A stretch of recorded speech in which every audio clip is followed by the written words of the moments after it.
Hello, कैसे हैं आप? आज हम बात करेंगे कि एनआरआई के लिए पीपीएफ रूल्स क्या हैं। देखिए, पीपीएफ स्कीम एक भारत सरकार की लॉन्ग टर्म स्कीम है और काफ़ी लोकप्रिय स्कीम है क्योंकि इस पे रिटर्न की गारंटी होती है और रिस्क फ्री स्कीम है और टैक्स के काफ़ी बेनिफिट्स हैं। लेकिन एनआरआई के लिए पीपीएफ के क्या रूल्स हैं, उनके बारे में थोड़ी सी कन्फ्यूज़न बनी हुई है। वो कन्फ्यूज़न क्यों है? क्योंकि भारत सरकार ने 3 अक्टूबर 2017 को एक नोटिफिकेशन जारी किया जिसमें कहा गया कि अगर कोई इंडियन रेजिडेंट एनआरआई बन जाता है तो जिनके पीपीएफ अकाउंट होंगे वो सब बंद कर दिए जाएंगे और उन पर पोस्ट ऑफिस सेविंग अकाउंट का इंटरेस्ट मिलेगा। लेकिन 2018 में उस नोटिफिकेशन को अमेंड किया गया और नई गाइडलाइंस जारी की गई। अब मैं जो आपको बताने जा रहा हूँ वही रूल्स एनआरआई पे लागू होते हैं। आइए शुरू करते हैं। देखिए, सबसे पहले ये क्वेश्चन पूछा जाता है कि क्या कोई एनआरआई पीपीएफ अकाउंट ओपन कर सकता है?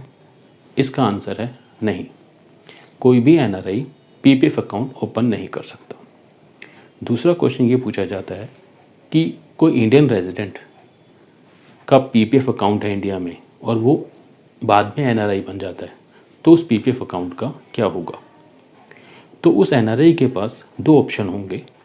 एक ऑप्शन तो ये होगा कि वो अपना अकाउंट मैच्योरिटी पीरियड तक 15 ईयर्स तक कंटिन्यू रख सकता है नॉन रीपाट्रिएशन बेसिस पे। नॉन रीपाट्रिएशन बेसिस का मतलब होता है कि उस पीपीएफ अकाउंट में जो भी पैसा जमा होगा उसको फॉरेन कंट्री में नहीं लेके जाया जा सकता, ना ही किसी फॉरेन करेंसी में कन्वर्ट किया जा सकता है। उस पूरे पैसे को इंडिया में ही यूज़ किया जा सकता है। उसी को नॉन रीपाट्रिएशन बेसिस कहते हैं। दूसरा कि पीपीएफ अकाउंट को हम 15 ईयर्स के बाद जो हम 5 ईयर्स के लिए फर्दर एक्सटेंड करते हैं उसको भी वो एक्सटेंड नहीं कर सकता। और दूसरी ऑप्शन ये है कि अपने अकाउंट को प्री मैच्योरली क्लोज कर दे, लेकिन उसके लिए कुछ कंडीशंस हैं।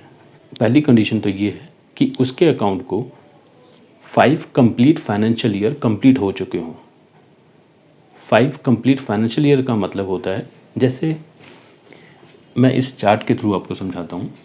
जैसे अपने 1 अगस्त 2020 को अकाउंट ओपन किया, जो कंप्लीट फाइनेंशियल ईयर होता है वो होता है 1 अप्रैल से लेकर 31 मार्च तक। लेकिन अपने 1 अगस्त को अकाउंट ओपन किया तो 1 अगस्त 2020 से 31 मार्च 2021 ये कंप्लीट फाइनेंशियल ईयर नहीं होगा। यहाँ से होगा 1 2 3 4 5। तो इन 5 कंप्लीट फाइनेंशियल ईयर के बाद आप अपना अकाउंट क्लोज करा सकते हैं। लेकिन इस पे कुछ कंडीशंस हैं। देखिए, 2020 से पहले आप 3 कंडीशन में ही अकाउंट क्लोज कर सकते थे।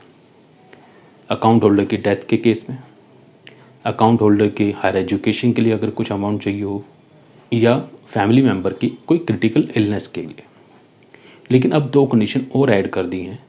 एक ये कि अकाउंट होल्डर के डिपेंडेंट के हायर एजुकेशन के लिए अमाउंट चाहिए हो, और या उसका रेजिडेंसी स्टेटस इंडियन रेजिडेंट से नॉन रेजिडेंट हो गया हो, यानी कि इंडियन रेजिडेंट से एनआरआई बन गया हो, तो अकाउंट अपना वो प्री मैच्योरली क्लोज कर सकता है।